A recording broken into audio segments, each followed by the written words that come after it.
Hey guys, welcome back. Today we're giving you our first part of our Week 14 fantasy football starts. And since we're here to help you make all the right decisions on who should be in your lineup, who needs to sit, and who's going to break your heart if you make the mistake that you don't want to make in the playoffs, let's start this fantasy football podcast right meow. Playoffs?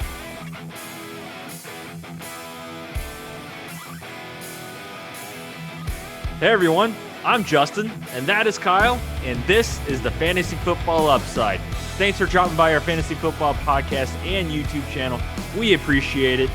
Today, we're going to be hopping right into it, everybody. We're going to do our first part of our Start Sit questions for this Week 14, the first week of the playoffs. So, real quick, you definitely want to check out our waiver wire episode. May still have some guys on there. Yeah. But you also want to check out our starts, streamers, and fades of the week where Kyle is pointing. You could also find those down in the description below. Kyle, what you got before we get right into it? Hey guys, go ahead and click that subscribe button as well as the bell so that you are notified every time we upload the podcast. We're here to help. We are always asking. Do you need assistance? That's right. So you could drop a comment down below and ask us a question about who you should start or sit. Or, we evaluate each game, but we're not necessarily measuring player against player. We'll do that in the comments below if you have a question, or you can hit us up on Twitter. Our handles are all over the screen here. You can just pick one and go at it. Somewhere on there. Let's dive in head first into the shallow end, get moving on these matchups. We've got quite a few to get through today and tomorrow. All right. So first one off the top, we've got Minnesota at Tampa Bay. This is an interesting one. So Kirk Cousins is actually a start against Tampa Bay. You would think based on what was going on early in the year that Tampa Bay's defense is pretty solid, right? You'd also be wrong because there's 60 fantasy points allowed to the quarterback. Tampa Bay is giving it up in the passing game, but they're still stout against the run, even without Vita Vea. So there it is. Dalvin Cook, start your studs, temper your expectations. That's what I got to say. 28th in fantasy points allowed to the running back. So not a whole lot available there.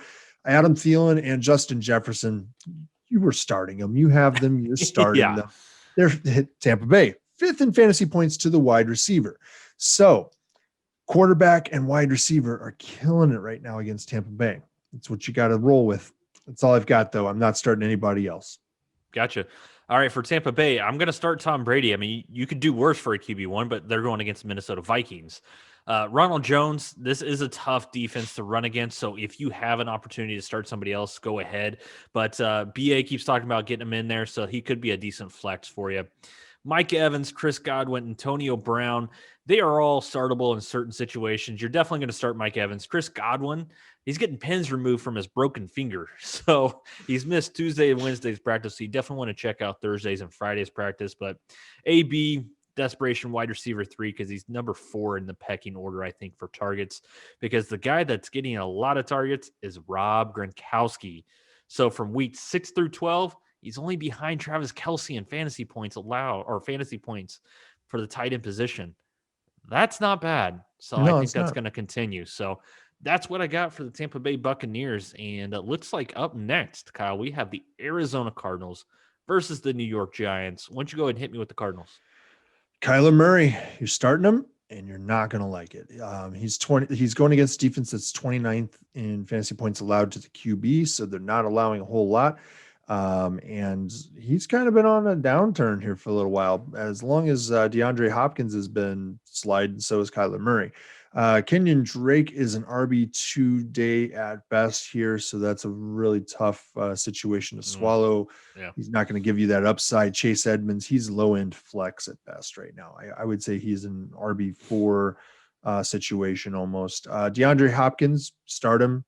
But it's going to be another tough day for a guy who really hasn't performed to everyone's expectations. You have to question, is he playing injured? He's not showing up on the injury report anymore.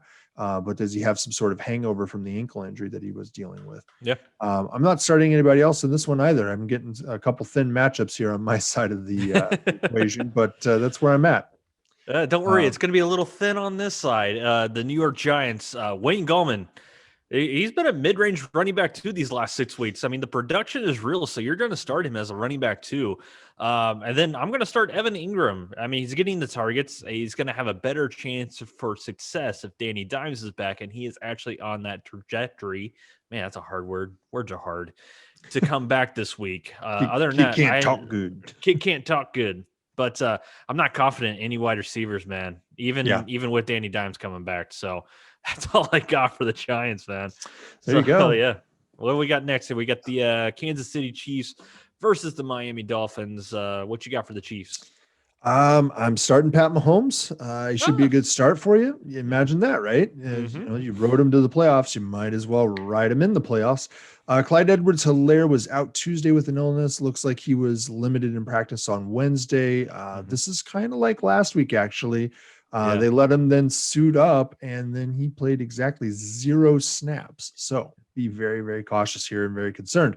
If Clyde Edwards-Helaire is unable to play, then you can start Le'Veon Bell. It's not great.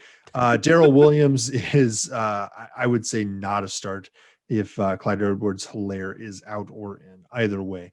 Tyreek Hill, he's actually in our fades episode, but he is a stud. He's getting it done every week. His value is up with a Clyde Edwards-Helaire being out or hindered, I think. Yeah.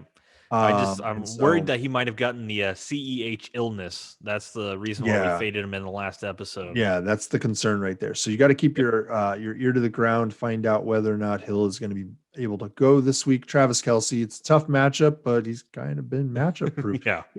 I just want to note that going into this season, based on last year's fantasy points allowed by the defenses that he had on this year's schedule, he had the toughest tight end schedule in the league. And he would be wide receiver 5 if he were ranked in the wide receivers. Is that good? I don't know. Does high score? Does that mean he broke it? I think he broken. He does break people. That's for sure. All right. So show us what you got with Miami here. This one's an interesting one. I mean, Tua is a 2 QB or super flex start. That should be it. I'm just counting on a shootout for him to have that kind of value. But Myles Gaskin, welcome back. You can start him confidently as a running back too, man. This guy came out of nowhere, man. So if you got him, especially in a keeper league, you are looking pretty good for the next couple of years. Kid came out of nowhere. That's how it goes, I'm sure. Yeah. But Devontae Parker, I mean, the guy wants to throw hands and he can catch passes. So that's what Devontae does. And I think he's still going to get you a high-end wide receiver 3 kind of value. You're not going to sit Devontae Parker. But I do have Mike Gesicki in here. Top 10 tight end the last 2 weeks. Does it continue? History tells us no, but you're really, if you don't have anything else for tight ends, I mean, you could do worse. I mean, if you started Gesicki the last 2 weeks, you're kind of pulling and praying on this anyway. Hey, you did well then. Yeah. So you did well. All right. So we have Tennessee at Jacksonville. All right. So Ryan Tannehill, this is a great matchup, actually. Jacksonville's pretty terrible across the board on defense. Yeah, imagine that. They're going to shoot out every game. That's right. And then they still run the ball repeatedly. But anyway, Ryan Tannehill's got a great matchup, so you're going to fire him up. Derrick Henry, start your studs. It's another great matchup, so Derrick Henry should be able to play pretty well. Durant Evans should be back this week. A.J. Brown, Corey Davis, I think they're both starts, actually. I think you can expect some value out of those two. Jonnu Smith, this is a great matchup, but he's questionable right now with a knee issue. So keep an eye on his practice participation. And so if Smith is out, maybe you could toss Ferkser in there. I'm not a huge fan. Justin likes him. I'm not a huge fan of him. So I think you could if you wanted to, but I don't know. I think they're going to go see with how it feels. Yeah.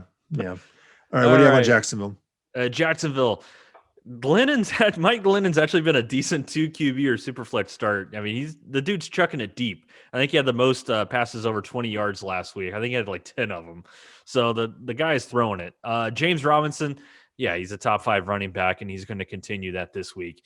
DJ Chark is the guy that is he gets that benefit of Glennon chucking it because Chark is that downfield target. So I think he can show some value there. That's pretty much all I got when it comes to Jacksonville, man. Tyler Eifert made our streamer tight end, but it's one of those things where you're hoping if you're going to the playoffs, you have a little bit more of a substantial tight end that you can go to. But if you have to, Eifert could be a guy in a pinch. Sure. Yep. All right, we've got Dallas at Cincinnati. Andy Dalton is a start. I just wanted to mention that the Week 15 Dallas game was supposed to be Sunday Night Football, and Sunday or Monday, I don't remember. Sunday Night Football, I think, and it's Dallas against San Francisco, right? Classic rivalry from the 90s. They flexed them out for a game with the Giants in it. Yeah, it's the first time since I think it's NBC that has the Sunday night game. It's the first time they've ever flexed the Cowboys out of primetime. So yeah. So Andy Dalton is a start. The disrespect to the red rifle, man. Jeez. Or is it the big guy coaching him? I don't know. Yeah, I think he's the one disrespecting. So Ezekiel Elliott, this is actually a middle of the road matchup, but we now know for certain that he can be game scripted out. You look at last week, what happened, and he was game scripted out. He's only broken 100 yards one time this season rushing. Uno. Broken it by combined passing or receiving and rushing yards, but he's only broken it one time in rushing alone. And you add in that Zach Martin is now heading to the IR, and you have a recipe for disaster in the running game. Jeez. Yeah. I think all their offensive line starters are on the IR. I think so. All right, then let's see here. Amari Cooper, you're starting him. He's been pretty dominant lately. He's picking it up. He is the AJ Green to Andy Dalton at this point right now. And then Michael Gallup, he's not a favorite target of Dalton like he is with Dak Prescott. So maybe it might also be a little bit of Mike McCarthy's systems making him less relevant, that sort of thing. CeeDee Lamb, I think you could start him.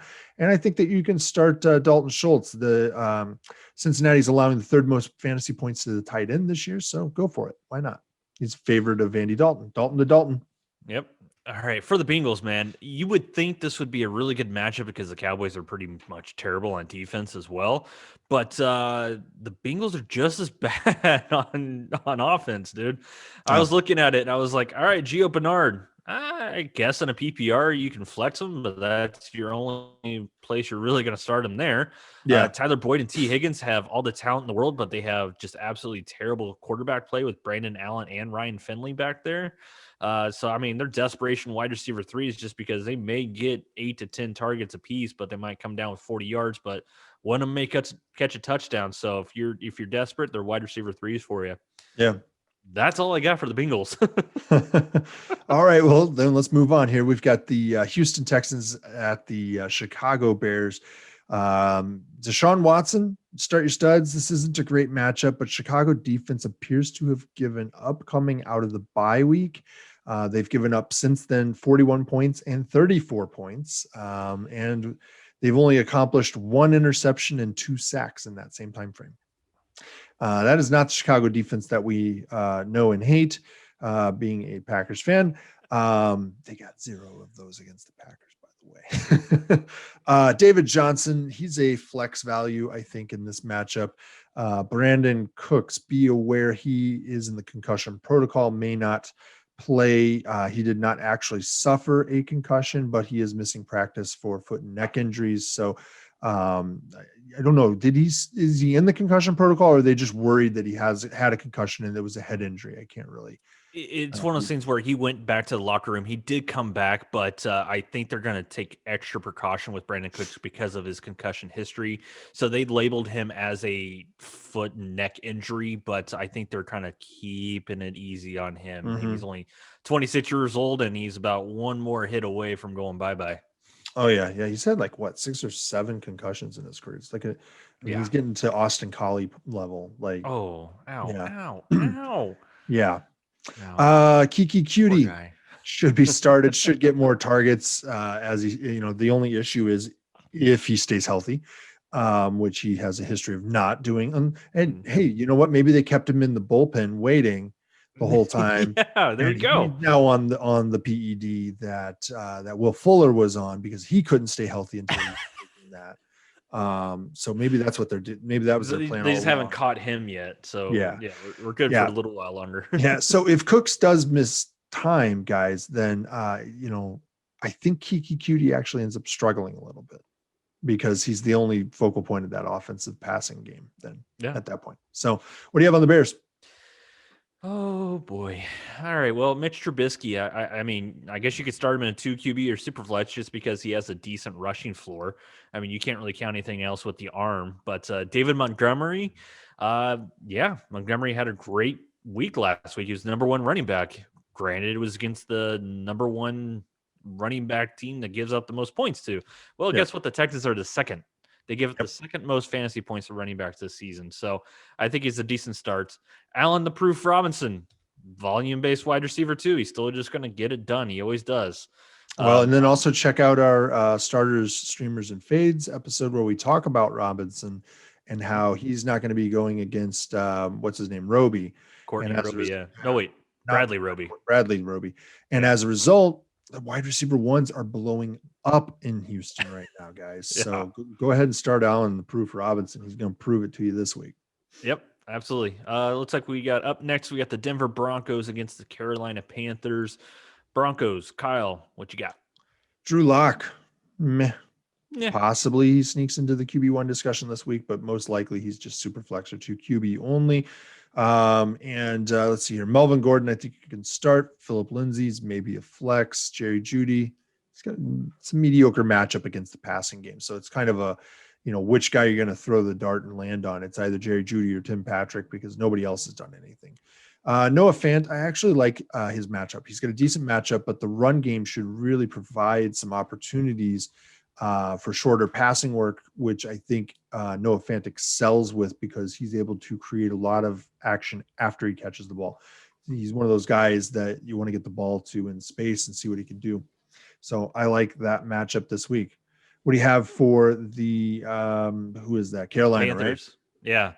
This is going to be a unique one, Kyle. Bear with me here. Teddy Bridgewater is a 2 QB or super flex play only. Now we're going to go to running backs. So they're coming off the bye right now. Christian McCaffrey, if he plays, you're going to start him. But now not just a shoulder injury and the ankle injury. Now he's dealing with a tweaked quad. So it's just a great season for the most likely number 1 pick that you had in fantasy football. So if Mike Davis, if CMC is out, you're going to start Mike Davis. Then when it comes to wide receivers, DJ Moore, Curtis Samuel, they're on the COVID list. I say they're both startable if they play. Yeah. For one, DJ Moore is getting the targets. Curtis Samuel has a nice rushing floor. If either of those sits, I think Robbie Anderson could be in for a heavy workload, but it's kind of similar to what you were just talking about with Kiki QT.